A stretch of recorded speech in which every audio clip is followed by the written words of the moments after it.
It's time to get you caught up with all things sports. Yes! Yes! Yes! Yes! On the throw-in. One thing is certain. None of this is possible without you, the listeners. From baseball, football, wrestling, and more, covering local Cincinnati sports stories, news, and highlights. Why is he always calling me? With your host, Justin Trento.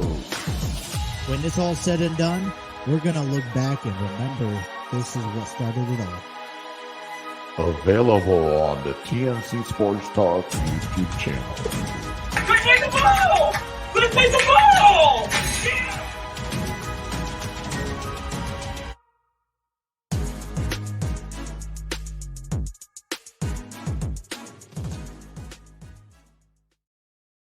Well, a very, very happy Tuesday, and welcome to another episode of The Throw-In here on the TNC Sports Talk YouTube channel. My name is Justin. For the next 2 hours, we'll be covering a lot of sports. Today is Tuesday, September 12th of 2023, and breaking news. Let's just get right down into business.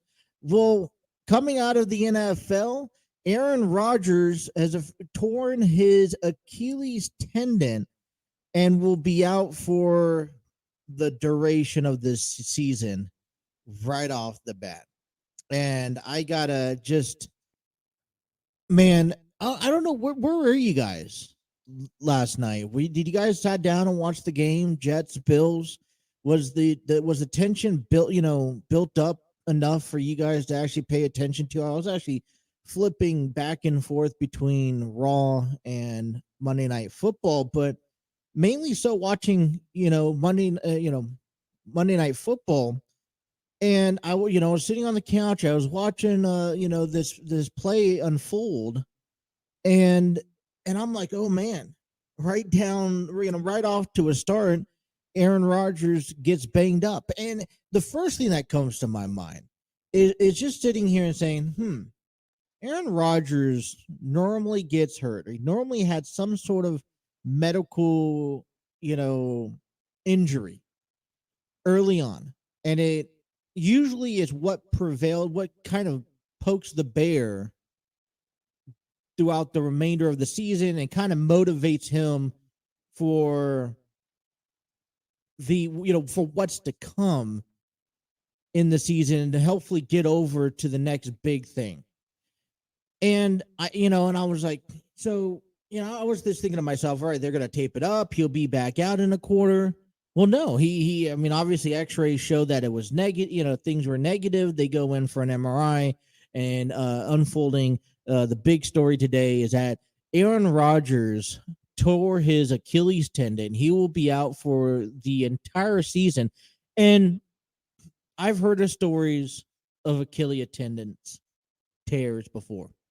And all I got to say is that there is a possibility at the age of 39 that he will not be back in the NFL. Like, this is a serious, serious injury coming from a first round ballot Hall of Fame. And the build in it, what sucks the most is that the build up at MetLife Stadium last night, the storytelling for how the Jets got to where they got to today, how confident they were when they signed Aaron Rodgers, when some of the team, parts and pieces of the Packers picked up and moved with Rodgers to play for the Jets. And then that this was not we're not looking, the Jets are not looking to be a 500 football team. The Jets are not looking to go to the playoffs. They're looking to win the Super Bowl. And with Aaron Rodgers behind the reins of control, command, then there was that sense of confidence that, you believed. Despite the Giants who got shut out Sunday night, you felt like it was a new sense of energy at MetLife Stadium last night. You felt it when you were sitting on your couch at home. You felt it. 4 snaps into the game, And then Aaron Rodgers gets hurt, and the entire stadium it's dead silent. And it was that way for the entire game until overtime. And I just, what I would arguably say, one of the best ways to end week one and all of its roller coasters, ups and downs, and dramatic causes, from Detroit Lions beating the Kansas City Chiefs in week one to the Jets beating the Bills in overtime from a punt return touchdown, which there's an argument that no one's talking about today, which could have been the big news if Aaron Rodgers wasn't headlining it. But that was the potential tripping flag penalty that was not called during the punt return. So, this is the story is already developed. We're breaking it to you. Now, the big question is how what are the next moves for Douglas and the New York Jets? Because the Jets have to find an answer. With Zach Wilson back at quarterback spot for the Jets last night, I mean, it took him well over a half a game to get settled in and to get comfortable in the pocket.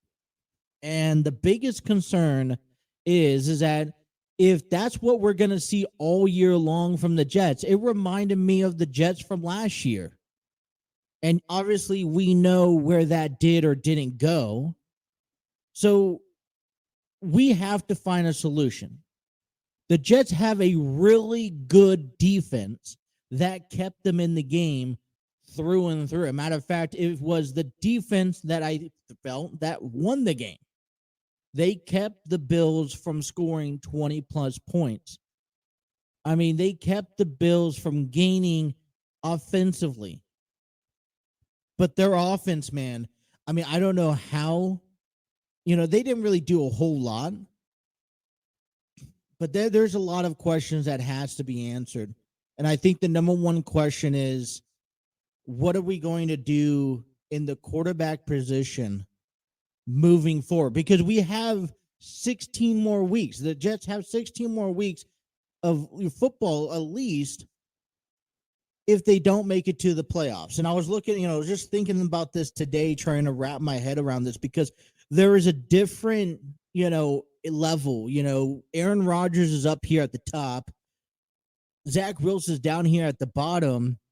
And yeah, I think it's beneficial for Zach Wilson to learn and to help, to be able to grow with Aaron Rodgers. You learn from the best, just like Jordan Love learned in Green Bay.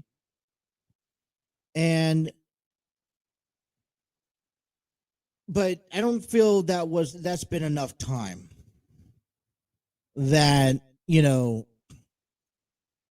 has been distributed between Aaron and Zach Wilson. And definitely, I did not see it out on the field. So let's look into this, because the Jets have a couple of options. I think that they are going to have to quickly determine and make a decision on what they want to do moving forward. Aaron Rodgers is out. And let me just put it this way. I think this is kind of devastating.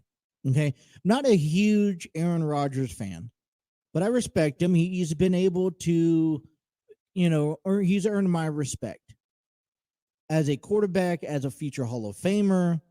And I was actually rooting for Aaron Rodgers heading into New York and with the Jets, because I wanted him to prove everyone wrong, and that he's still capable of becoming, being this all-time great quarterback.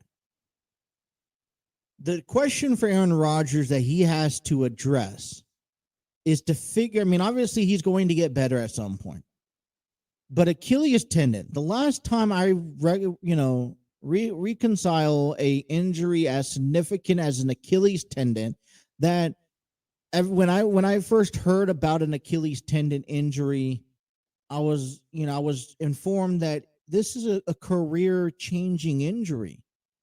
A lot of people don't come back from Achilles tendon injuries, and there is a recovery program, and it's about 8-9 months, if not more. And obviously, I'm assuming as you get older, especially at the professional level that Aaron Rodgers is at right now, there's a lot of risk factor, and it's probably going to take longer to get back to NFL shape ready. So there is a decision that I think Aaron Rodgers has to make. Is he going to fight to come back? That means he's going to, he's not going to go to this blackout retreats that he, upholds. He's not going to go on vacation. He's going to stick within the facility. He's going to train hard, get the proper treatment, and build up to be better. And I think if you're a fan of football, you're a fan of Aaron Rodgers, I say, why not? I would love to see Aaron Rodgers. There's no way that he can settle his career off of this injury after all he's accomplished in the past, after everything that he's been through. There's just no way that he can settle with the injury that he has now. So, but there is going to be a determination that Aaron Rodgers must have.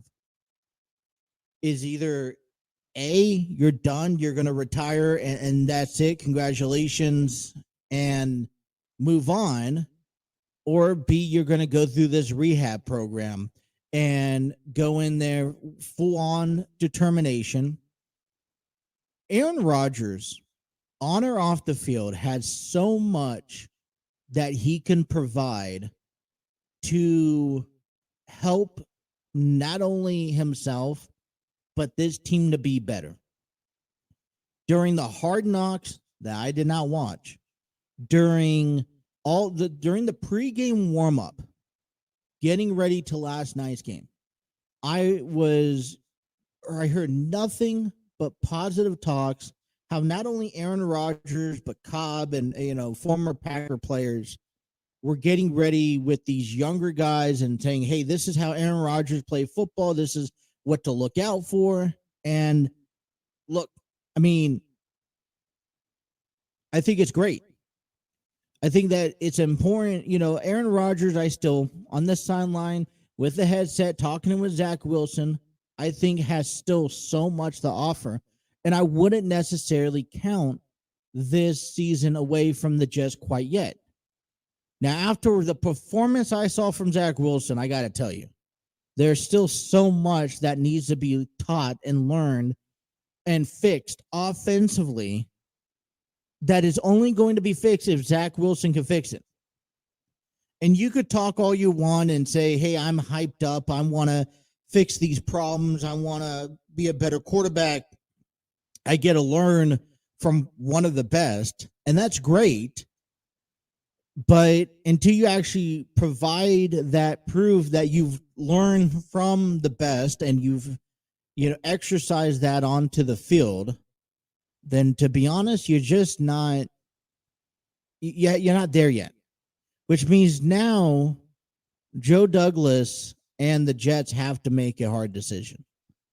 They've already came out publicly saying, "Hey, we're going to stick and we're going to believe in Zach Wilson. We think that he can be a solid backup under Aaron Rodgers, and that if Aaron Rodgers, God forbid, goes out, that he could slide right in.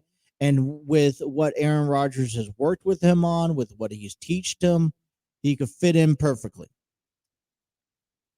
There's a lot of hope that in New York that's putting on Zach Wilson.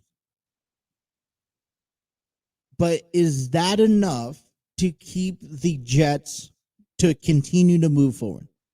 They have a great defense. I'm not concerned about their defense. I'm concerned about Zach Wilson. If you don't have the proper quarterback behind the reins of a team that can do so much,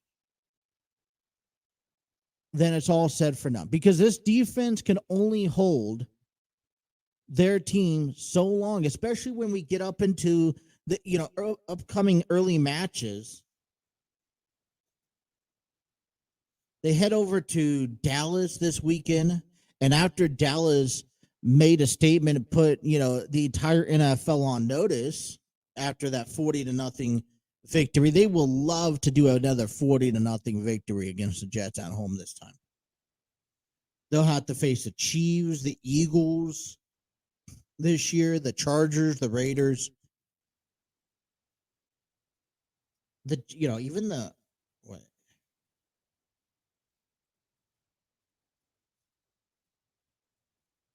The Jets have their hands full. And this is going to be a really big testimony. So, hypothetical, what do you do? Well, one of the options is that you could go out and find a quarterback. Why not? I mean, here is 5 options that I had at the top of my list. One, you could stick with Zach Wilson. You can stick with Zach Wilson and work with them, and hopefully whatever Aaron Rodgers decides to do, he says, all right, I'm going to stay on the sidelines. I'm going to work with Zach Wilson, mentor him the best that I can. And point out, be in that headset, be chirping in his ear each and every play. That's what I would do. Maybe move Aaron Rodgers up to the press box, up to the coach's box, upstairs. Let him help the offensive coordinator operate some plays, especially from his region. So keep it with Zach Wilson. Well, the next option is that you could sign a free agent, and I know Carson Wentz is out there available, which would be, I don't know how much you want to put into Carson Wentz, but I think regardless of what the Jets do, they need to find something. They need to find a backup quarterback that's capable, I would say even a starting quarterback at this hand. The biggest concern is, which we're going to dive into later in this program, are the trades. Because could you potentially trade for a quarterback such as Jameis Winston, Jacoby Brissett?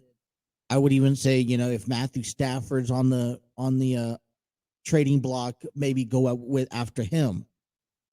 But the Jets could also trade for a positive player. I mean, and last but not least, we could always call the second time retired Tom Brady and said, hey, Tom, we need you in white and green for 1 year. What would you say? What's your dollar price? Now, I think that's kind of a joke, but who knows? We could see what happens.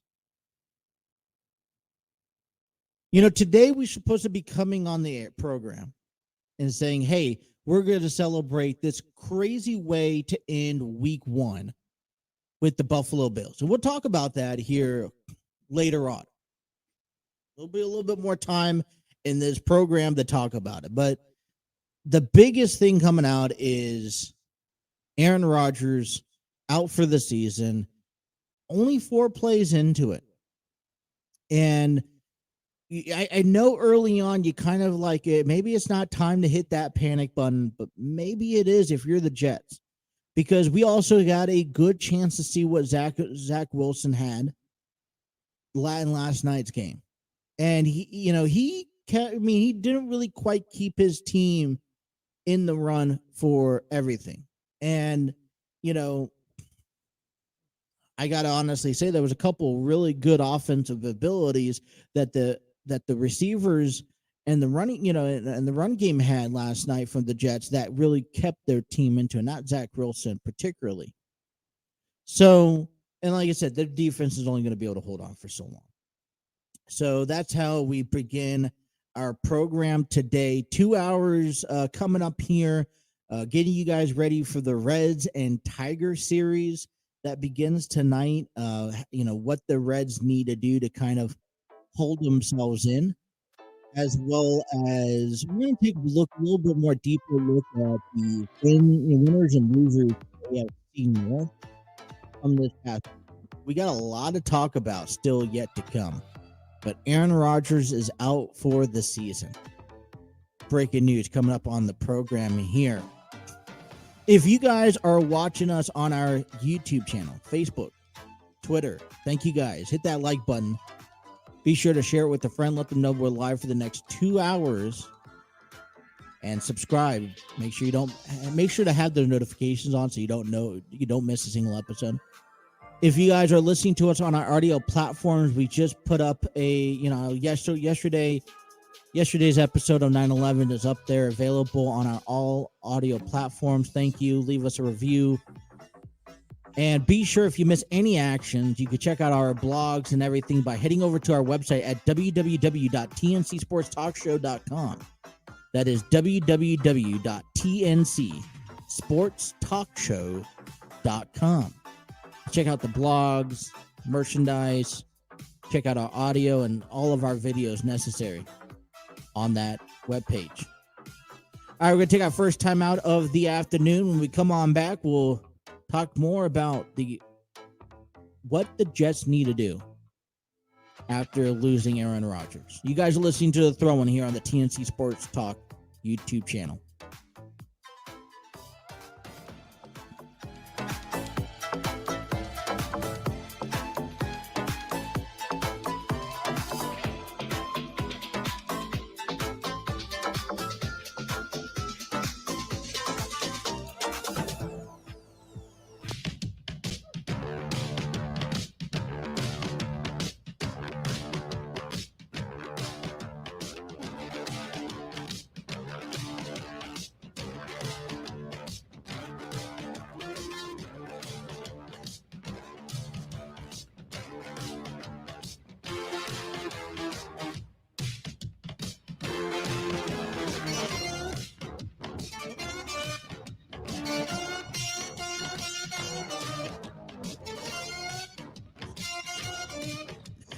Alrighty, 2:24 here on the program.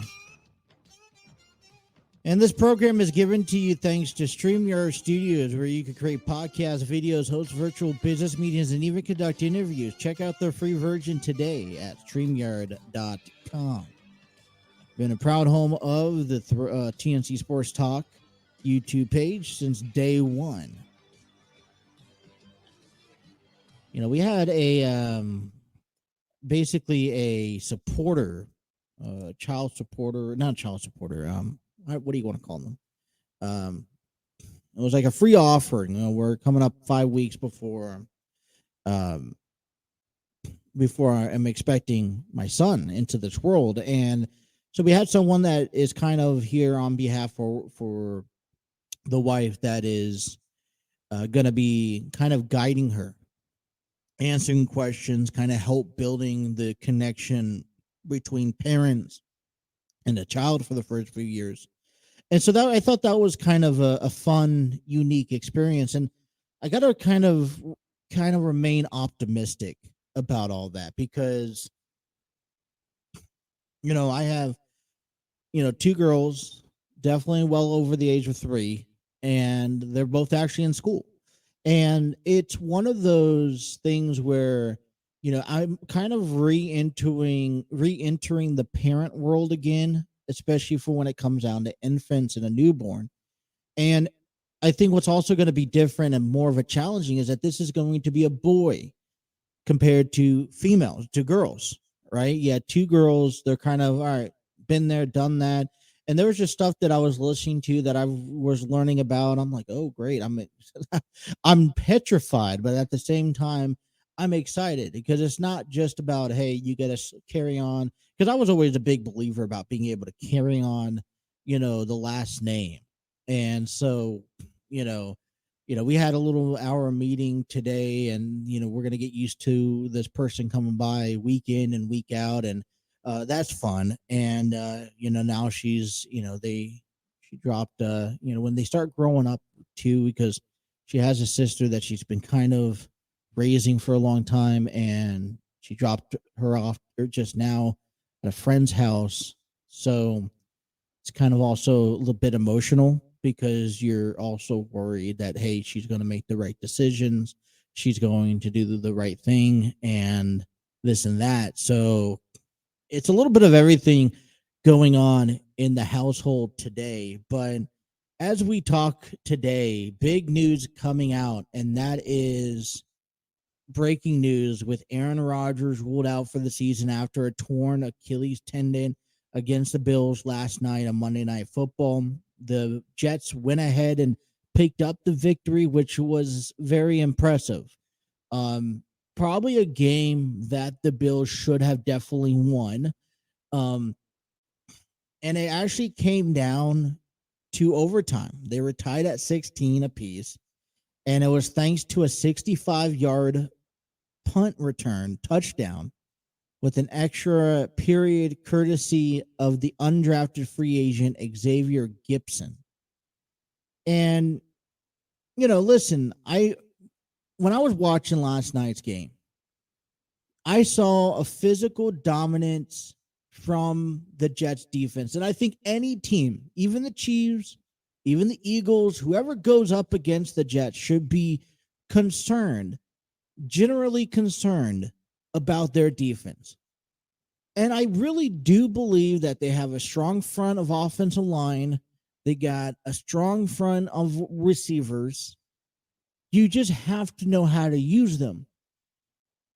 And the thing that we're going to find out quickly this Sunday with Zach Wilson, I'm presuming back at the reins, because unless, I don't know how much time it's going to take if the Jets could go find a quarterback to bring a quarterback in, train him enough time for this Sunday against the Cowboys. The Jets are going to have to rely on Zach Wilson. So we're going to see how much during the offseason, how much during preseason training camp did Zach Wilson learn from not only Aaron Rodgers himself. And I would love to see Aaron Rodgers at the game this Sunday. And I don't know what the game plan is going to be. We talked about how he's going to have to determine that. But I would love to see Aaron Rodgers there. But we're going to see Zach Wilson. It's about Zach Wilson until the Jets go pick up either a backup quarterback or quarterback to replace Aaron Rodgers at the starting position. We're going to see how much Zach Wilson's learned and how much he can actually show on the field. And I think that's a bit of the scary part if you're the Jets, because I went back and I predicted they were going to have 11-6 record this season, be a postseason, be in the playoffs this year. I had them beating the Bills accomplished. I have them beating the Cowboys. I have them beating the Patriots this year. So how much of this year is going to change? There's obviously going to be something that changes this year because Aaron Rodgers is not there. I had the Jets on a 11-6 record with Aaron Rodgers. And so I don't quite know if the Jets could have the same season without Aaron Rodgers. And like I mentioned in the opening segment, I would like to see Aaron Rodgers down there on the field or up in the coach's box upstairs in the headsets talking to Zach Wilson, saying, all right, hey, listen, this is what you should do. You should be looking out for Cobb over there. Be watching for that in lineman out there that just is quick to get off the ball. Those are things that I hope, coaching wise, because Aaron Rodgers has so much knowledge. He has so much capability on and off the field that he contributes either way. And even if he's not on the field, the Jets are paying him so much money for the next 2 or 3 years. Let's milk every last ounce of him. But the genuine concern, the concern that we do have, and I think, listen, I'm going to take rivalry set aside. It's like the whole when DeMar Hamlin, went down. Listen, when DeMar Hamlin had his incident, no one this wasn't a football game no more. Aaron Rodgers went out with an Achilles tendon injury. This isn't a football game no more. All right, football game was left on the field. Now I care for Aaron Rodgers. I hope Aaron Rodgers does well. I will never wish an injury, a career, threatening injury, nonetheless, even a splinter to my enemies. And so I think trying to wrap our heads around that is a bit difficult coming into on a Tuesday. But it does definitely change the Jets because they're all in. They're sold in that they're going to go in and become, go to the playoffs, and in the next year or two, hopefully become, a Super Bowl contending team. Now that's changed because a lot of that was riding on one man. Now we're going to see how much of the rest of the team can incorporate that one man's philosophy, getting them the best opportunity to succeed this year. Because right now, you just beat the Bills, which is an accomplishment. The Patriots, I got nothing to say for the Patriots as of today. The only other team right now I'm fiercely concerned about is the Miami Dolphins because of Tua Tagovailoa. He looked like a rock star. He looks like he was he looks like a Hall of Famer out there on the field. He is Tua, and we'll talk about him hopefully either today or tomorrow. But Tua is he put up some crazy numbers. Tua Tagovailoa, he was 28 to 45, and he also put up 412 yards with 3 touchdowns on Sunday's game against the Chargers. Now, that's against the Chargers. Let's remind you that there was the same Chargers that signed Justin Herbert to a contract extension, made it to the playoffs last year, losing to the Jaguars in the wild card series. This is a dangerous Chargers team that's playing in the same division as probably arguably one of the best teams in all of football. That is the Kansas City Chiefs. That's trying to go neck to neck with them. So I guess we're just going to have to wait and see. Talking about the Dallas Cowboys, changing the subject here a little bit before break. Cowboys put the NFL on notice after a 40-0 victory over the New York Giants Sunday night. And I think the Giants came off a little strong, by making, hey, we're putting the NFL on notice. You're putting yourself in a position that I'm going to remember in 17, 18, 19 weeks from now.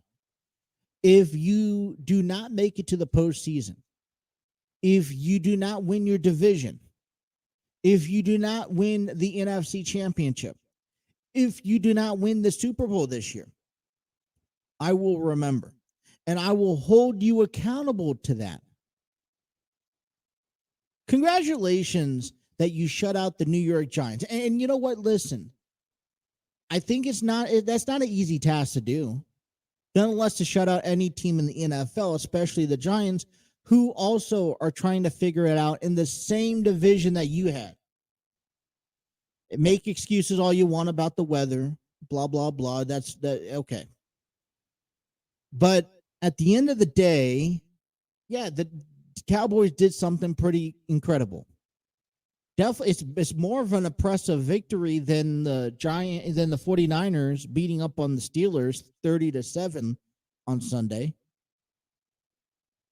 But I think the Cowboys have already chewed off a little bit more than they could bite. And that's coming in here and saying, hey, we have put the NFL on notice. We're coming in here. We're going to destroy. We're not just going to win. We're going to demolish each and every team we face. And it doesn't sit well with me. They haven't won anything in my books yet. It's only week 1 as in the NFL. And as much as we could make that excuse to the teams that didn't perform well on Sunday, we're talking about the Chiefs, we're talking about the Bills, we're talking about the Bengals, the top 3 teams in the AFC right now. Those teams didn't do well. You know what? They're going right back to work. They're not going on off no pansies and saying that, we're making excuses in the books. And that's not what they're doing. They're finding ways to get better, and they're going to get ready for the next week's action. You don't see the Eagles go on a limb and say, hey, we beat the New England Patriots, therefore you guys should be scared of us. The 49ers, well, you know what? They haven't really bragged just as bad as Dallas has over winning one game by 40 points. One game. 49ers know what they can do. They're dominant, and they just went out there and showed you. They're like the NFL team they're like the Michigan team of the NFL. Listen, they're that good. They're just going to go in there and just run the ball down your throats, and you're going to have to find a way to beat them.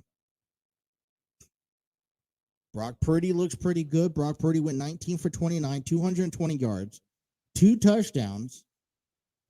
Christian McCaffrey had 22 carries, 152 yards in Sunday's victory.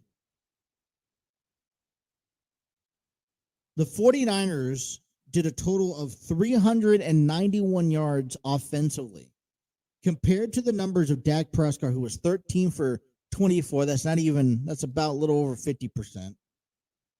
Dak Prescott had 153 yards. CeeDee Lamb was 4 receptions for 77 yards. Nothing, in my books, nothing too spectacular. They had a total of 265 yards.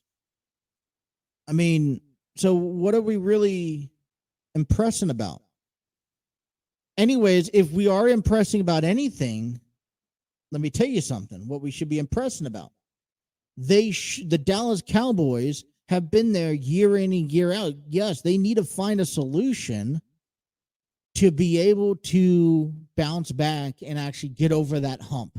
That hump that says, hey, great, play great, go 17-0 for all that I care in the regular season. Because I don't care what your record is at the end of the year. What I care is what you're capable of doing in the postseason. When you go up against the 49ers, when you go up against the Eagles, and if you could go up against the Chiefs and accomplish that, then I will give you credit where credit's due. But you're wearing your hat a little too tight. Don't be cocky. Don't feed your ego that much, because I could tell you, just as much as the Jets were hyped up, they didn't overdo it, and look what happened. Aaron Rodgers is gone for the year, and we really are optimistic about how the Jets season could now go. I will totally laugh if the Giants could brush off this loss, come back and find a way to make it to the playoffs and go further than the Cowboys this year, just like they did last year. Let's take a break, and at the bottom of the hour, we got to talk about the NFC North, a little bit more of a breakdown of what they're running into, who's hot, who's not. That's still to come. You guys are listening to The Throw-In here on the TNC Sports Talk YouTube channel.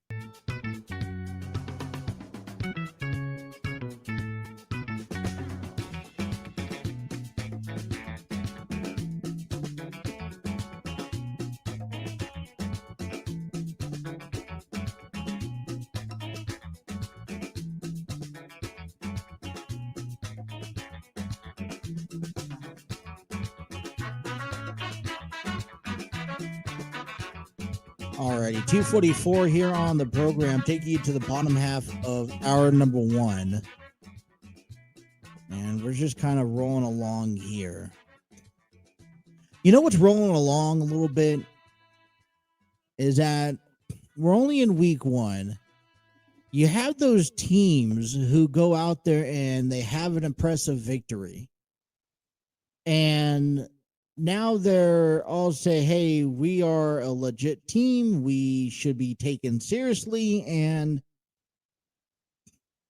we're going to go on and win the division and this and that. And I laugh at that.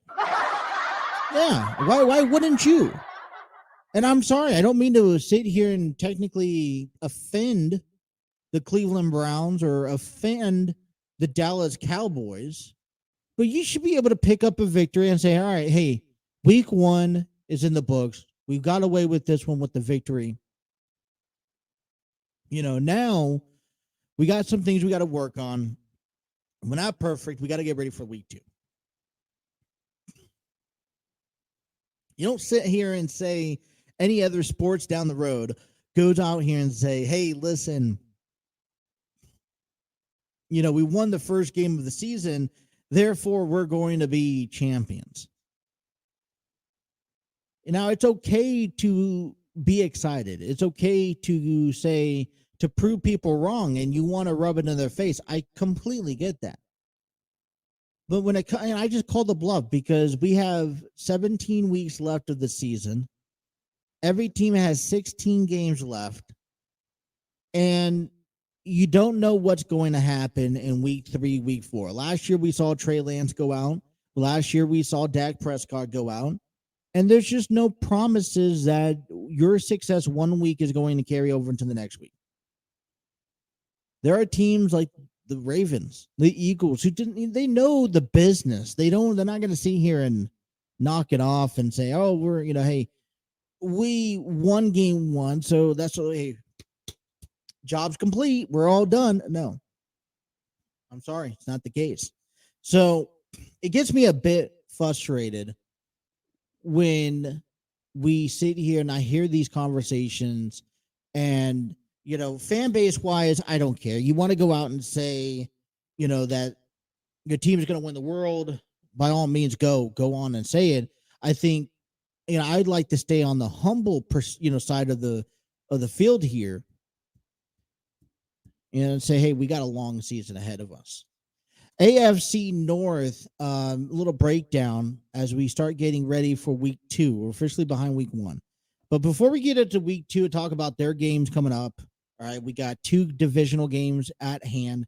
We have the Bengals going to be hosting the Ravens on Sunday at home at Paycor Stadium. AJ Green's going to be ruling the jungle, right? Going to welcome him back to Cincinnati.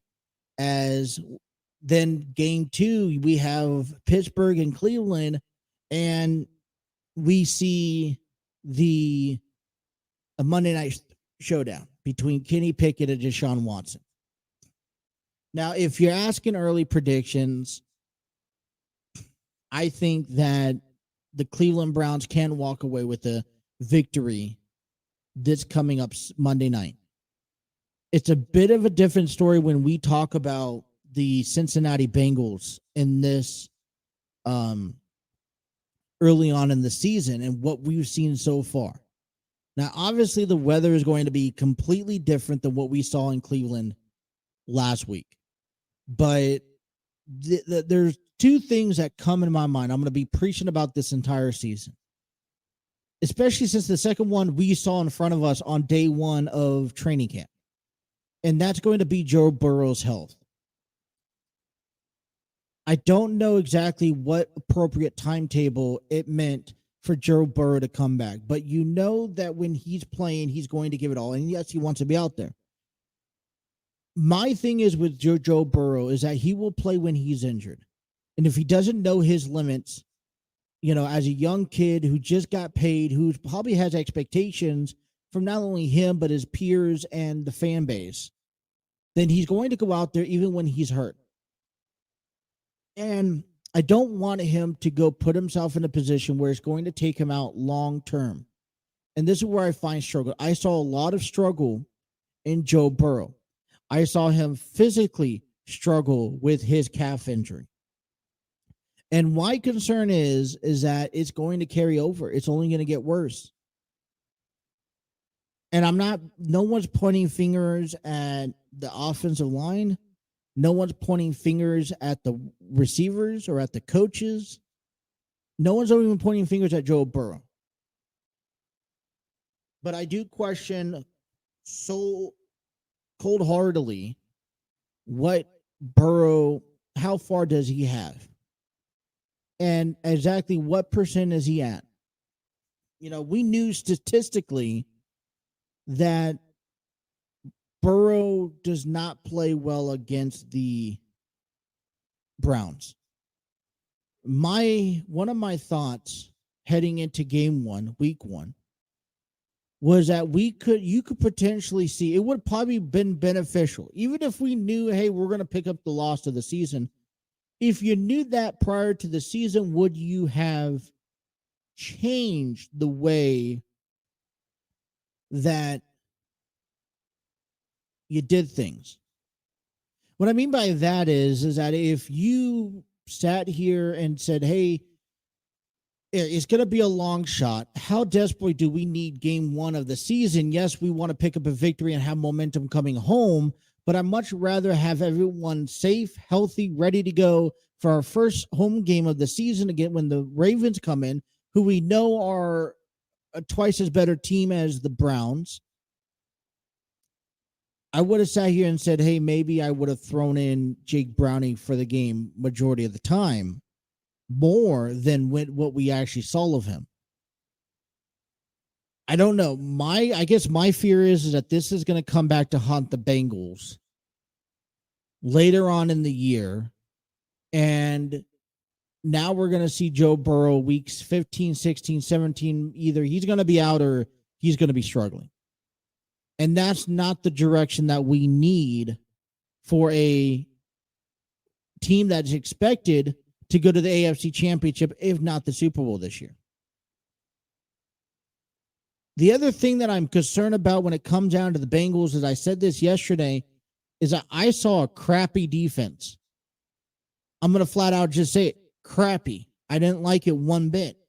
So my concern is that when you now talk about this Sunday, you talk about having a game at Paycor Stadium against another divisional team, a better divisional team. Okay, because you're not going down the list, you're going up the list.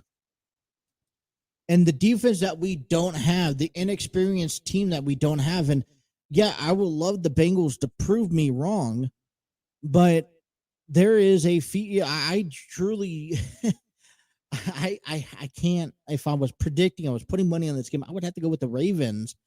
Because that's just where I got to put the money where the mouth is. I feel like the way that this season is going to turn out is going to be a long season. And I don't know how far we're going to be able to get. Even if they win, we're going to be sitting on the edge of our seats. And I just hope that last week was a fluke, but I mean, I don't know. Now, if you're looking at a better team, why do we talk so highly of the Ravens if we're the Bengals fan? Well, they had a 25-9 win against Houston. I understand maybe that's not something that you would go showboat across the world about, but they won their game. First and foremost, they won their game. The second thing is that they also are expected to have a good season. You have Lamar Jackson, who is now settling down in his new contract year. And the Ravens are looking to reclaim that NFC North. And right now, still as of today, there's only one other team that I think can go toe-to-toe with the Ravens when it comes down to holding this division intact, and that's going to be the Bengals. But if the Bengals continue, I know this is early on, but if this performance this past Sunday has any indication on how this team is going to play out the course of its year, I'm a bit concerned. I'm a bit nervous. We get over to the Browns and the Steelers game Monday night, and you got Pickett, as Pickett, you don't want to get embarrassed twice, especially now you got to face the division rival in the Browns. But let's face it, Browns, you want to, show the world, prove to everyone that you're a team that should be taken seriously. Go embarrass the Steelers on the road, and I may say, all right, you may have something to talk about. Because I think that everyone kind of lets Deshaun Watson go right past them in their selection, unless you're a Browns fan. And this is the first year that he doesn't have to, deal with suspensions, and the Browns could actually get off to the season that they want to have. But I think it means that if you know that you're going to have to be consistent. And when I was looking at their schedule this year, when I was looking at the Browns' schedule this year, I mean, you're facing a lot of top teams. 49ers, obviously the Ravens are going to be interesting in 3 weeks. You got Seattle. You got the entire West Coast. So you'll have the Chiefs, I believe. Nope, you got Denver. And then you got the Rams.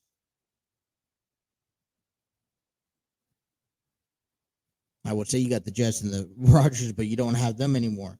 I mean, the way that I see the schedule working out for Cleveland, especially if they are as good as they proclaimed to be last Sunday, and they could come again and on this Monday night and redo their performance, you know, then they have a game against Tennessee, which could be a nice win. Their first true battle will come up week 4 against Baltimore before they hit their bye, and then they'll have to tackle on San Francisco. There's a handful of games that, Cleveland has to work with and say, all right, we have to overcome, or we have to just take the L.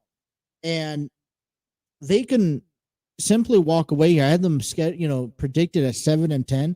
They could reverse that and be a 10-7 team or even higher, especially if they allow Cincinnati to come in and, they encourage their flaws. Pittsburgh is at the bottom of my list when it comes down to ranking the top and the bottom. Pittsburgh's at the bottom of my list because I think there was an expectation of them kicking off to the slow start of the season. I think that the Pittsburgh Steelers is going to take a few weeks to find themselves again. And that's just how, I don't think they really added much on to the team to help benefit them. Coming in next, it will be the Cincinnati Bengals. Very much of a sloppy play, and I was a bit disappointed in the performance of the Bengals on Sunday. It was very gut-wrenching to watch, but I still have hope.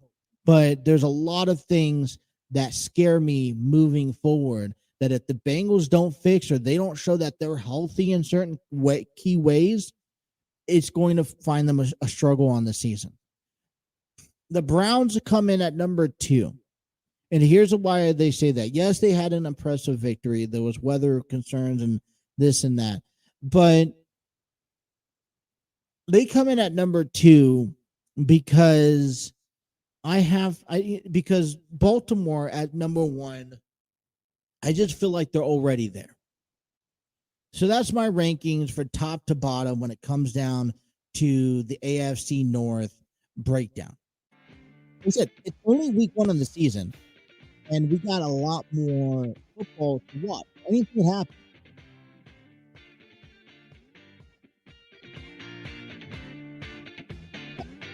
With that being said, hour number 1 is complete. We'll come on back and we'll talk about the Reds and the Tigers 3-game series. What does the Reds have to do to make it to the postseason? We'll also talk a little bit about Tua. Is he better than Justin Herbert? And with Aaron Rodgers injured, how does that in AFC East kind of fall apart now? We'll take a look at that again. We'll also talk about the end of an era with the McMahon's family as WWE actually merges with UFC, officially beginning its day with TKO Group. All that still to come. Hour number 2 coming up next. You guys are listening to The Throw-In on the TNC Sports Talk YouTube channel.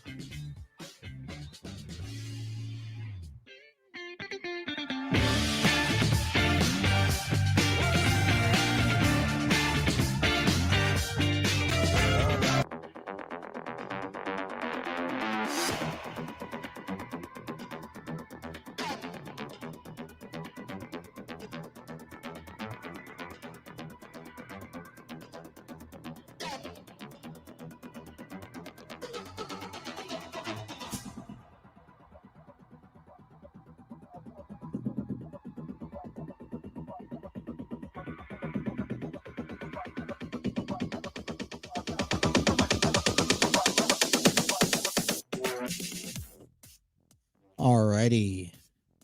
Hour number 2 here is given to you thanks to Spreaker, Spreaker.com, where you can upload podcasts across all major audio platforms. Anywhere between Apple Podcasts, Google Podcasts, iHeartRadio, Spotify. If it's podcastable, acceptable, then it's on there. You guys can listen to the throw-in today. That is the throw-in on all audio platforms, thanks to Spreaker, because of their availability. You can also check out their view the analytics of your podcast. If you got a podcast, upload it, distribute it, see the analytics, and be able to monetize already. Check out Spreaker.com for more information. Check out the free version today. And I want to thank everyone who has been downloading this episode and listening to us, making us your sports talk radio, whether you agree with me or you don't agree with me, or this is the ideal sports show that you guys love, enjoy listening to. Whatever the case may be, thank you. I appreciate it, because without you guys, I can't do what I want to do. And for me, so there's just a lot to be thankful for here. All right. Like I said, breaking news coming up from the beginning of the hour, as we learn that Aaron Rodgers ends up tearing his Achilles tendon last night, 4 snaps into the game, and Zach Wilson replaces him. The Jets hold off to go on to win in a, I think, fashionable outcome. They win 22-16 in overtime, thanks to a Xavier Gibson's 65-yard punt return touchdown to seal the deal. But the bigger story coming out, other than finishing off the season or finishing off week 1 with an incredible punt return comeback, is what are the Jets going to do? Because Aaron Rodgers is out for the season. He may be done for the remainder of his career. We talked about Aaron Rodgers. We talked about Achilles tendons. They're not a fun injury to have. And like I said, for professional athletes, a lot of times, unless you're very young or you have the best of the best doctors to really care for you, some people don't bounce back, some people don't. And this could be a situation where, Aaron Rodgers doesn't bounce back. He's 39 years old. He's one of the oldest players in the football today. And, probably it sucks because, I'm sure you don't want Aaron Rodgers to finish off his career like this. But I think now we understand the injury. We know that he's not coming back. What we have to be acceptive to is now figuring out how the Bills can adjust and move forward. Do they stick with Zach Wilson, or do they go out and they find another quarterback, either a backup quarterback or even another starter? Immediately the rumors come to a head of, could we see another Tom Brady coming out of retirement scenario to play 1 year for the Jets? I don't know. Is that even warranted? Do we even want that? I don't know. Now, you couldn't simply find can the Jets afford to trade? And who would they be trading for quarterback? You have Jameis Winston, Jacoby Brissett. Those are backups. What about Matthew Stafford? All names. Involvement into possible trades and deals that the Jets could acquire. Eventually, they're going to have to find another backup quarterback anyways.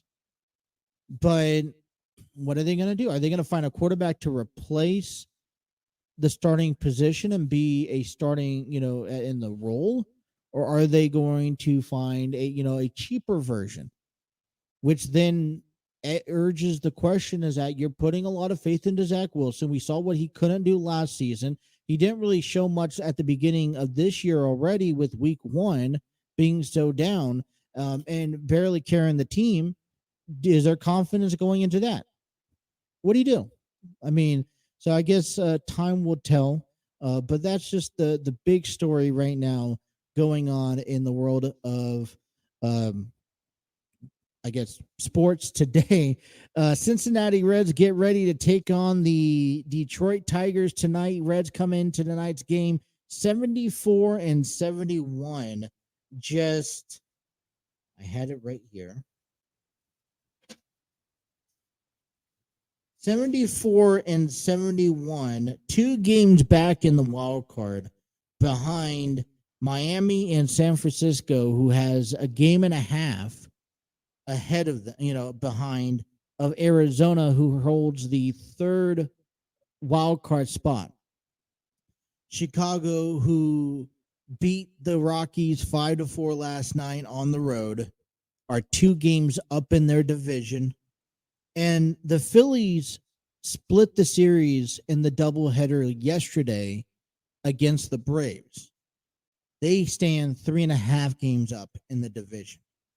Both Diamondbacks and both San Francisco won, as Arizona beat New York and the Mets 5-4, and San Francisco beat Cleveland 5-4. Milwaukee shut out Miami 12-0. Pittsburgh lost to Washington, and St. Louis lost to Baltimore. If anyone's counting, they'll go back at it again. Tonight, we will have left-handed pitcher Brandon Williamson up on the mound. He's 4-4 on the year with a 4.20 ERA. Last pitch on August 29th in San Francisco. He lost the game after going 6 innings, giving up 6 hits, allowing 3 runs, and striking out 5 batters. The Detroit Tigers will also send up left-handed pitcher Joey Wentz, who last pitched on September 5th in New York against the Yankees. He lost that game, going 1 1/3 of an inning, giving up 1 run and 2 walks. Detroit Tigers come into tonight's game 66-67. Joey Wentz is 2-11 with a 6.65 ERA. Now, this is where the notion goes for. You got, 3, if not 4 weeks left remaining on the season. It's coming down to the haywire. You have Hunter Renfroe, Joey Votto, Jonathan India returning to the lineup and playing daily basis. You picked up Harrison Bader and Hunter Renfroe to add on to the outfield and add on to offense abilities. Can the Reds find a way to hold it out? And actually, it's going to be hard because you don't face Arizona, you don't face San Francisco, and you don't face Miami. So, in other words, you're looking at, all right, not only we got to just focus on the game that's at our hand and on task, and then we got to win when we can, but then you also got to, in the back of your mind, you can't focus on the other teams contending. And what's going to suck is that, hey, we can go on a nice little 10-game winning streak, but none of that means anything unless unless your opponents or the other teams in contingency are also struggling. And so, everyone is like, there's really no room for error. The good news is, on this hand, the Cincinnati Reds are facing a 66-77 record Detroit Tigers, who's practically eliminated from the playoffs. And they're going to have a less than 500 season. And so there is that realization that, hey, what do we have to do to win about this tonight in this series? Is that this is a team that plays that is not playing this best baseball. They're probably shut down. They're probably looking for what is like for next season.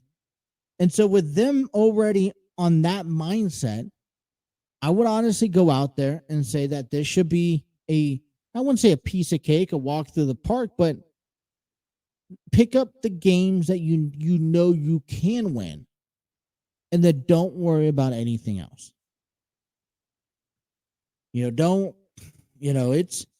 I think we also need to start here on September 12th to start reminding ourselves that the Reds have come a long way. Now, I will love it more than anyone else if the Reds can have and can finish off a season in the playoffs. I will love that. But I think reality is that we still have we have this checklist that we still have to go through. Okay? That is, and we're checking some of it off, right? Let's win the fans back. I think that's a check that we could check off this season. Let's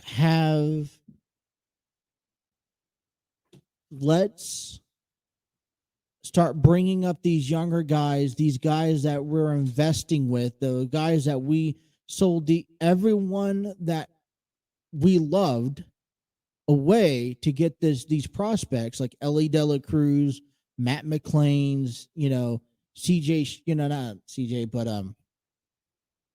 Strout, Williamson, Levi Strout. That's the kid's name.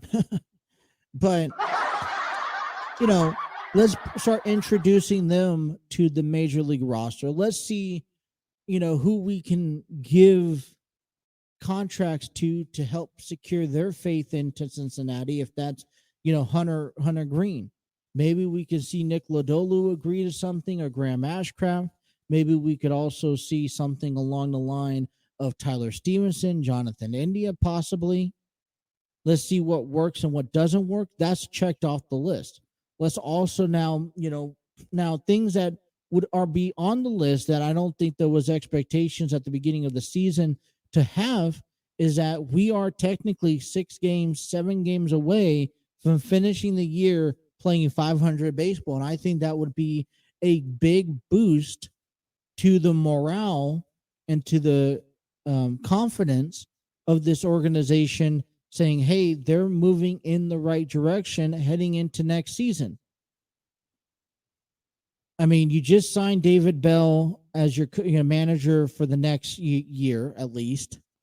And so you're starting to lock in things for next season. I think here's a checklist that probably makes the list, but you don't have expectations to hit. What about the Reds making it interesting and contending? I mean, they could have fell off the playoff atmosphere back in August when things just weren't going their way. The fact that we're still 2 games out, and yeah, I'm saying that, hey, maybe that's what they're considering doing, but they're still 2 games out. And 1 whole week of baseball, and a whole lot of stuff going their way, you can easily see the Reds by Sunday be that 3rd wild card spot contender in the playoff race. So the fact that they're giving them the fighting chance heading into the end of this season, the last going down to the very last game, 162 games of the year, I think it's already something that we have to maybe come to an acceptance and be satisfied with. And for me, where the Reds were at the beginning of the year, where they were intended to go to by now, they've already accomplished the world. So, tip your cap to the Reds, but the job's not done yet because they have to take on the Detroit Tigers, and they still have something to fight for here that could hopefully lead into a postseason run. All right, when we come on back, we're going to talk a little bit about Tua Tagovailoa, how this AFC North can really be rearranged. And we'll also start talking about week 2 of the NFL. You guys are listening to The Throw-In here on the TNC Sports Talk YouTube channel.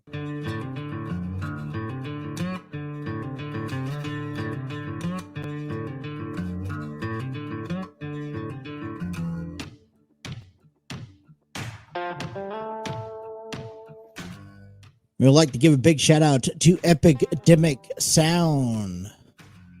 The music you listen to coming back and going into breaks, given to you thanks to Epidemic Sound. Discover your world-class artists, composers, and bands.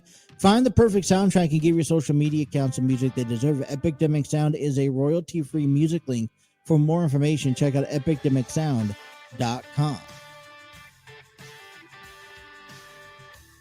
I'd also like to give a big shout out to Canva for making all the commercial breaks. It's providing the platform to make commercial breaks and all the presentation packages that we have available for you today. Check out their options and what they have to offer at canva.com.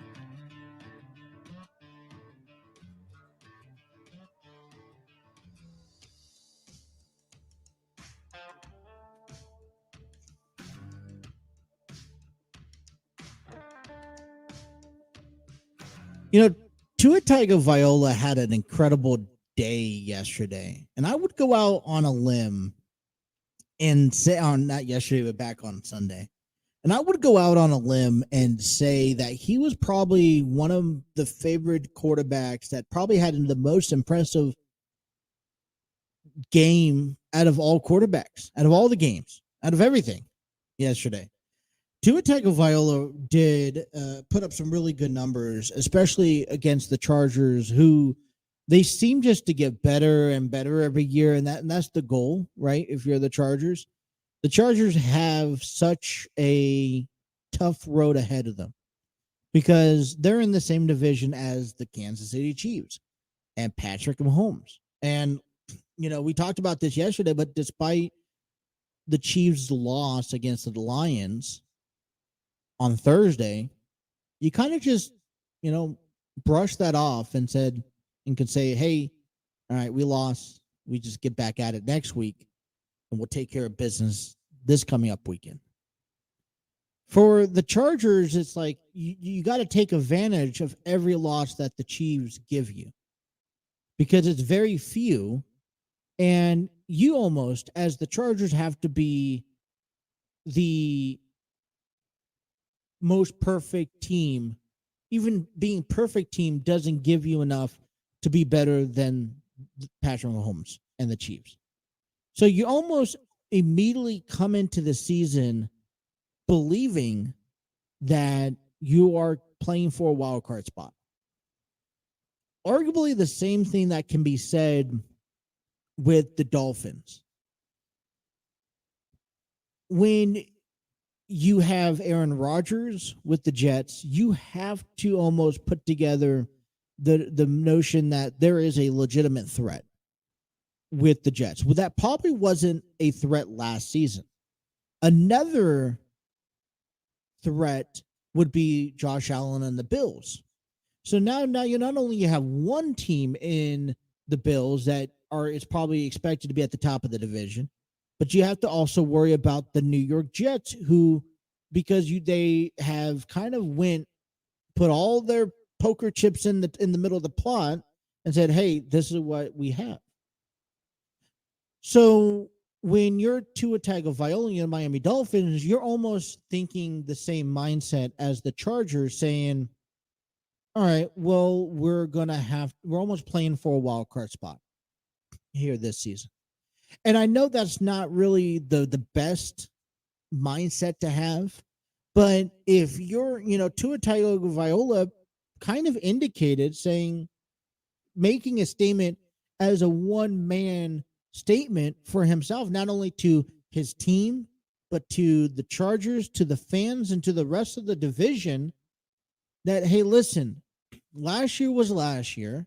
Yes, I got hurt, but I'm still don't overlook me because of the injuries. Don't overlook this team because of what happened last year. Okay, last year was last year. If we want, we believe that we're one of the best teams in the AFC. And how we're going to show you is by just honestly beating you. Okay, and I think it's another, Buffalo Bills, they take a loss. And if you're any other team in the AFC East, you have to just consider, let's take it and run with it. There's little room for error. And it's interesting to me that people have gone out on a limb for Justin Herbert. Now, I got nothing bad to say about Justin. He's capable, he's a really good quarterback, but he was 23 for 33 on Sunday's game. Okay, it was a 36-34. Really good game. I would honestly argue that this was the game of the week. He threw for 228 yards with 1 touchdown on his resume. Miami Dolphins, Tua Tagovailoa went 23 for 45, so not as great. But he also threw for 466 yards, 3 touchdowns, and 1 interception. Now, if that's not a quarterback statement saying, hey, I'm back, don't ignore us here, yoo-hoo. Miami Dolphins are sitting here in the corner down south. Don't forget about us. We're still in the East. And listen, on top of that, the Jets won, but they don't have Rodgers no more. So the Jets are up in the air. But the Bills lost, and that could work one of two ways. Either they're going to bounce back and be dominant, or they're going to let that affect them and have an average year. If that's the case, Miami has a easy shot at the AFC North just as much as the Jets do. And honestly, why not? Let's throw in just as much as the Patriots do. But I think that Tua was overlooked. Last week leading up to the season, there was a lot of quarterbacks that we've talked about, we praised about, we analyzed about. Joe Burrow, Lamar Jackson, Deshaun Watson, Rodgers, Josh Allen, Mahomes, Herbert, Garoppolo, Carr, Wilson, C.J. Stroud, Anthony Richardson, Brock Purdy, Trey Lance, Geno Smith. But I think Tua kind of flew under that radar. And for me, and maybe this is my fault particularly, but Tua kind of fell under my radar because there was really not much excitement coming from him. But you know what? He is coming back from a year that was probably a year that a lot of people would suggest to hang up and retire and walk away. Listen, injuries are not worth the amount of injuries, and the amount of injuries and the locations that you have is not worth the game. So is it time to take Tua Tagovailoa and the Miami Dolphins seriously? Is it time to consider them as a threat to the AFC North? I mentioned in my predictions that the Jets could wind up being a 11-6 team under Aaron Rodgers. Now, with that out the question, does the Jets have the same opportunity? Now, I also predicted that the Dolphins were only going to walk up and have 6 wins on the season, placing 3rd in the division. Could that easily change? They're going to be going into, Gillette Stadium this weekend, and I believe it's a Sunday night football game, and they're going to be taking on the Bill Belichick and the Patriots, who really don't have, I don't think that they have a chance. And that's 2 extra games that I don't have them winning. So that's 8-9 compared to the 6-11 that I have. Now you take a look when they face the Jets. They got the Giants, who also lost. So I think overall, and I know on here it says Tua has been overlooked in week 1. I think the Miami Dolphins overall has been overlooked in week 1. Now, I'm not going out there and saying that they should be winning the division by far stretch. That I'm not saying that, but they should. I think that they can be a legit team, and you kind of forget about their success because you didn't see much of it at the end of last season. I'm going to change the subject here just a little bit.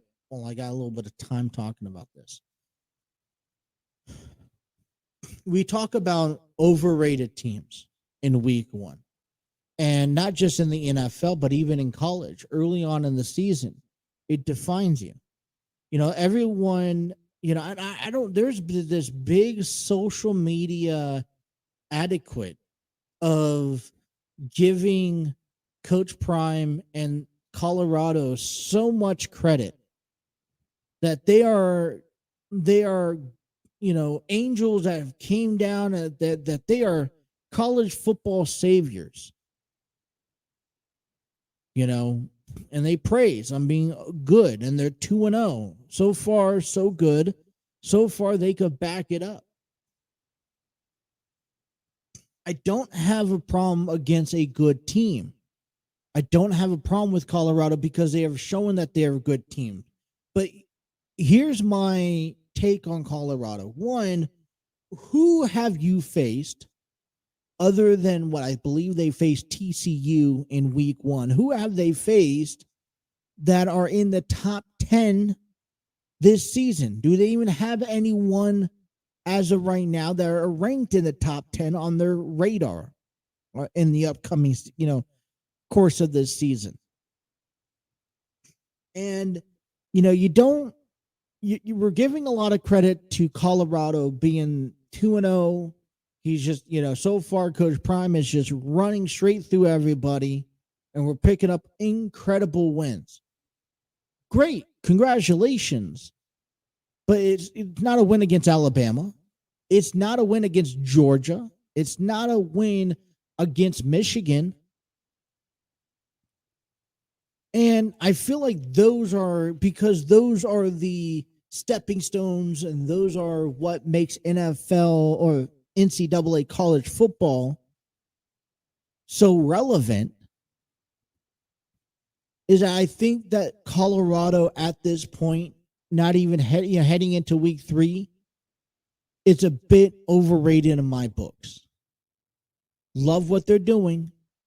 I hope they continue. And I hope in 2, 3, 4 weeks down the road, we could be sitting here saying, yep, all right, I'm wrong.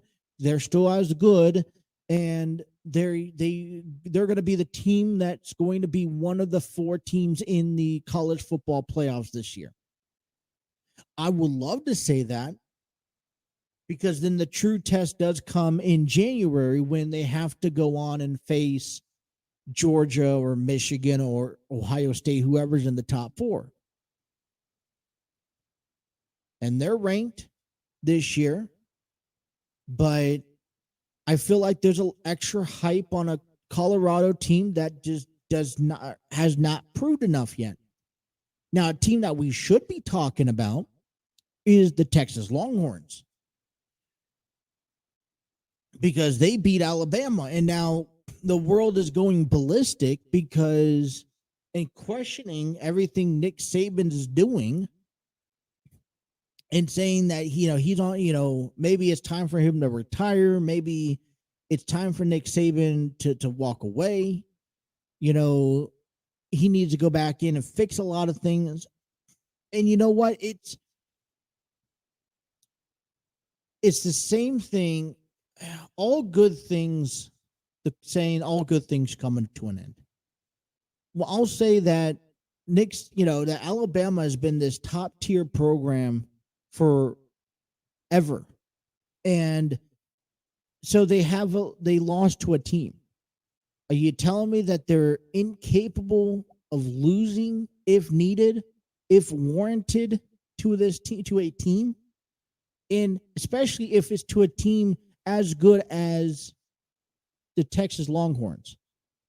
Now, if Colorado went in and beat Alabama, I ought to be saying the same thing about Colorado. Because Alabama is a team, no matter where they're ranked on that AP top 25, they're a team that if you can beat Nick Saban, that is for me, if anyone who could beat Nick Saban, it's a Hall of Fame bout. Here's the Heisman Trophy. Here's the college football playoffs. You won everything in my books. And now it's time to have that conversation of, is Texas back to where they need to be at? Is Texas finally back home to the top of the top 25 of their conference and beating top dog teams such as Alabama, Georgia, et cetera, et cetera.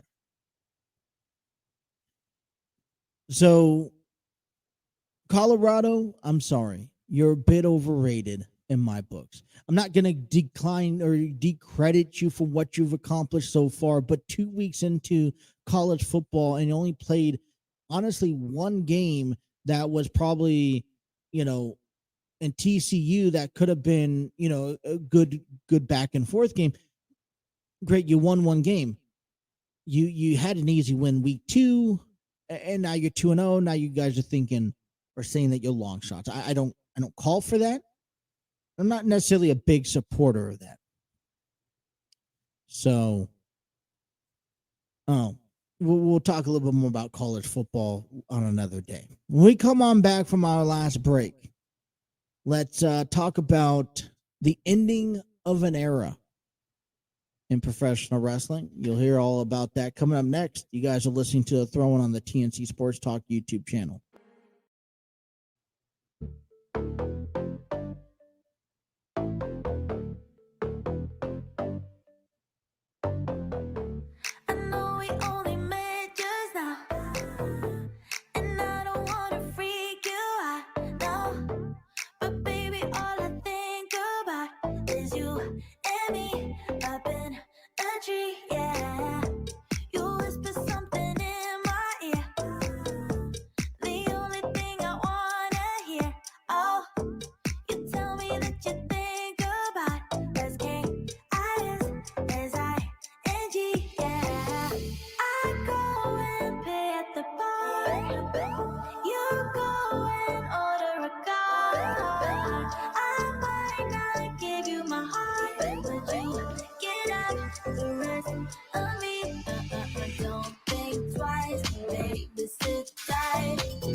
Alrighty, 3:42, bottom half of the program here on this Tuesday afternoon.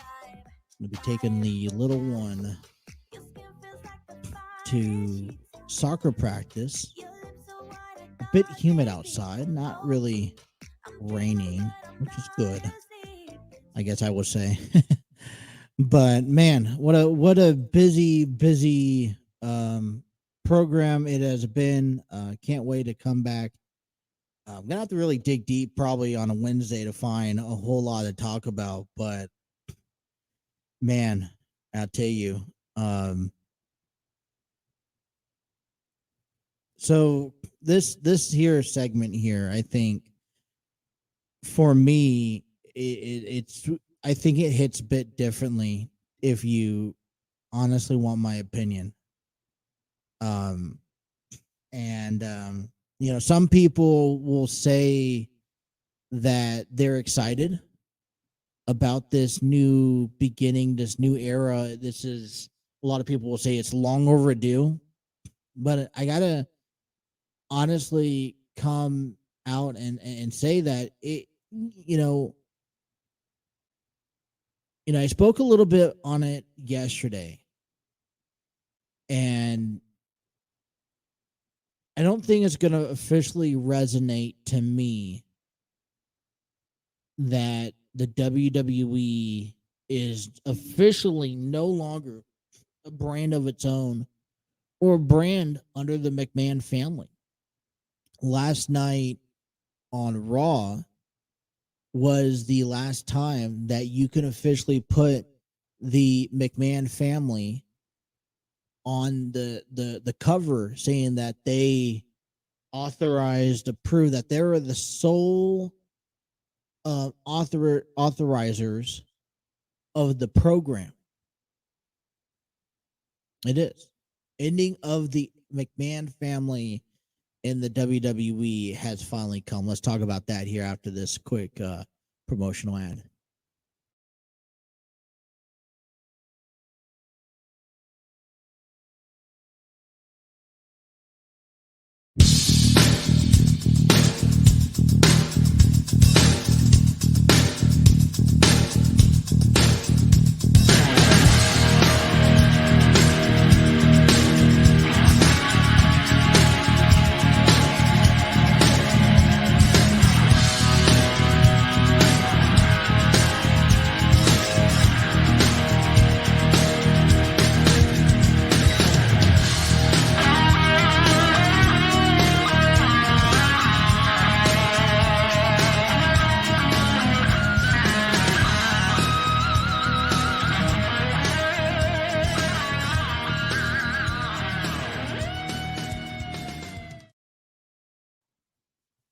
Alrighty. Well, be sure to check out Steve Barber and Dwaylon Davis on the Armchair Booking Wrestling podcast, covering all wrestling sports news in that professional region.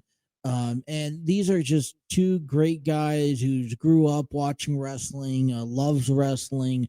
Dwaylon's an encyclopedia, and with what Steve, they're just an empowered couple that just comes on and talks about professional wrestling, gives their take as a fan perspective. Check out Armchair Booking Wrestling Podcast. Be sure to download them on all audio platforms and subscribe to their YouTube channel. Also follow them on social media at Armchair Booking Wrestling Podcast. You could also check out their individual podcast as Intellectual Rockstar and Cubicle Chat, where they both spread off and fly on their own wingspan here. So check them out today. All right, and also I'd like to invite you guys to check out a cool website with all your favorite needs at Aspire and Glow. Aspire and Glow. Check out them at www.aspire-glow.com. That is www.aspire-glow.com. Today they have throughout the month of September, they actually have a buy one get one 25% off on bracelets with promo code 25 bracelets. All right, so this is technically an ending of an era for the McMahon's family. And like I mentioned, for me, maybe I'm a bit more sentimental about this deal, about all this is happening. Earlier this year, WWE announces that they sold the WWE to Endeavors, which owns UFC, and they're going to join these two companies to make one big fighting program. And as of today, that is officially the case. You can't buy no more stocks with the WWE. That meant. Okay. So let me just share with you guys here. Because the McMahon family was the family, was the group, was the owners of what we watch today. And through lately, people say, oh, the product was terrible. But it outlasted the allegations. It outlasted change. It outlasted the Monday Night Wars. And it has grown to be a global phenomenon. And I don't think that wrestling today is giving enough credit to what the McMahon family has been capable of providing to wrestling fans across the world. Okay? Whether it's good, whether it's bad, I'm just there. You have to remember, this was it was WWF, and then they changed it to WWE. You had Raw. You actually, you didn't even have Raw at the time. All right, Raw was it was just a WWF show. And then you start creating the Royal Rumble, Survivor Series, SummerSlam, WrestleMania, which is larger than life today. And now you also create, a weekly episode. You're always creating. Some of the great guys came out from WWE. We talk about, like The Undertaker, Kane, Triple H, Shawn Michaels, Hulk Hogan, Andre the Giant. And, throughout the years, it has had to change. You had the Monday Night Wars, where you had to find a way to take the talent that you had and create someone out of them. And that's what they did. you had to find a way, then you had afterwards the ruthless aggression era from the WWE. You brought in and introduced a SmackDown. You brought in these new younger guys who had to really step it up. And that last big move, in my opinion, was coming from guys like, John Cena, Batista, Edge. And then you also, when WWE officially bought out WCW, they could have said, all right, you guys, go home. We don't need you. You guys did not come to us. We had to buy you out. You guys ultimately failed, so you guys no longer had jobs. What WWE did, they incorporated it. And then we had to change to the PG era. And so changes had to happen. And through the good and the bad times, there was a lot of hit that the McMahon's family took. And they put a lot. It was a life investment.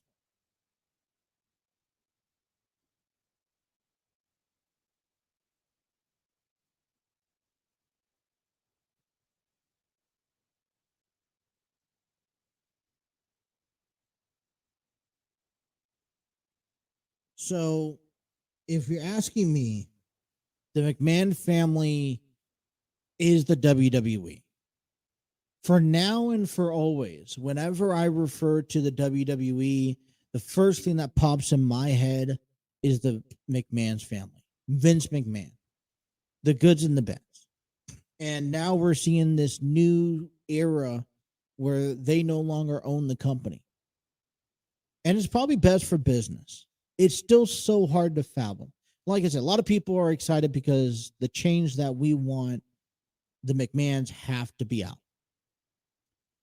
And, it was only sooner or later, we all knew that Stephanie wasn't taking over.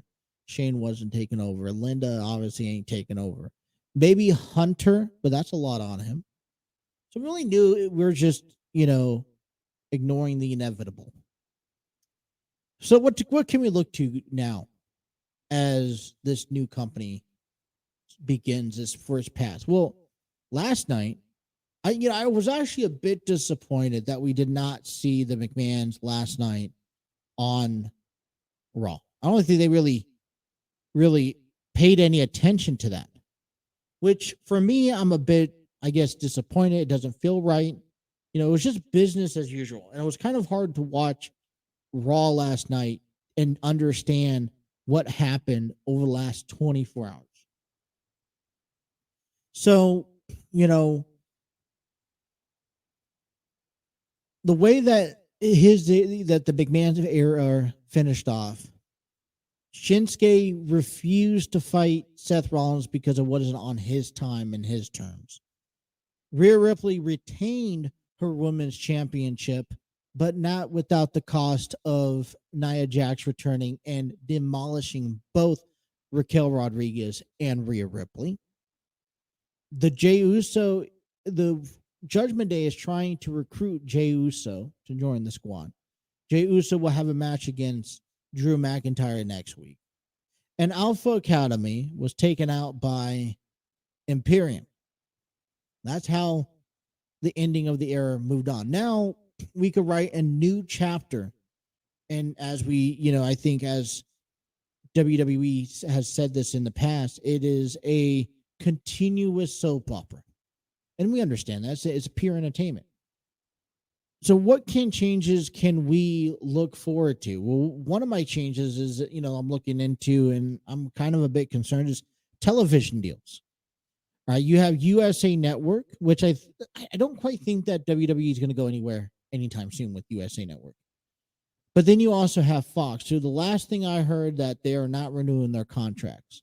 Well, what does that mean? Does that mean that you have to find someone else who's going to contract and televise SmackDown, which you only hope that it's going to be on a television channel that everyone gets.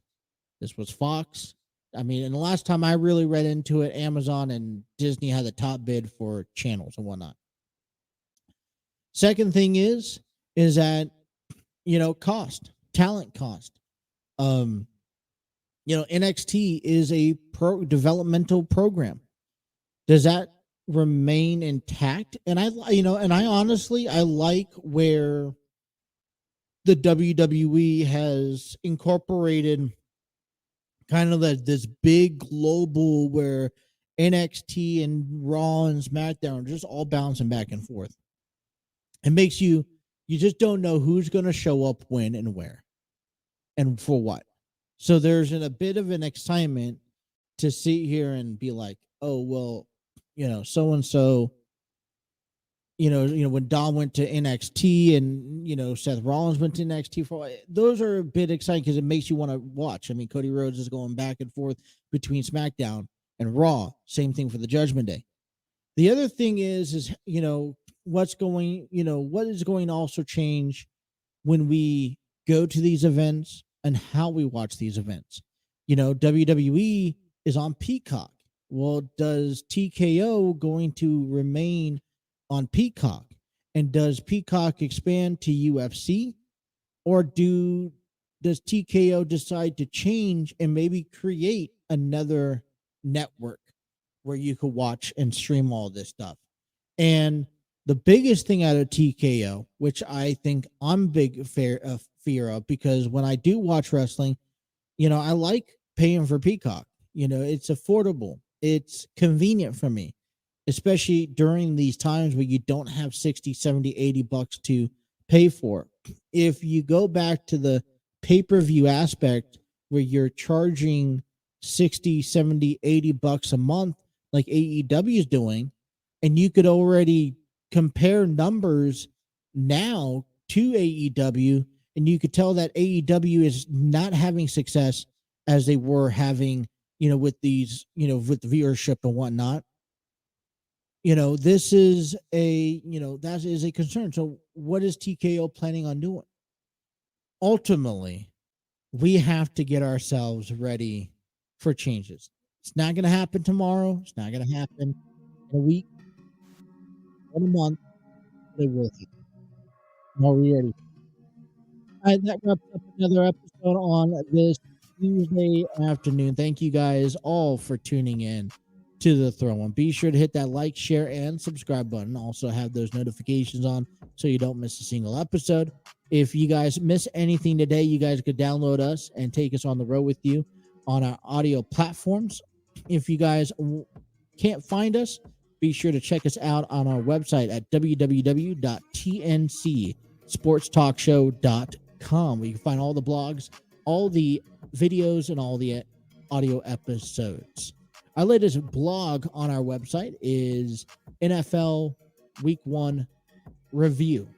So take some time, check out our website, and read that blog. All right, that's all the time we have for you guys today. Thank you guys so much for tuning in. And until next time, you guys enjoy the rest of your Tuesday, September 12th, 2023. Thank you guys for tuning into the Throw-In on the TNC Sports Talk YouTube channel. Take care.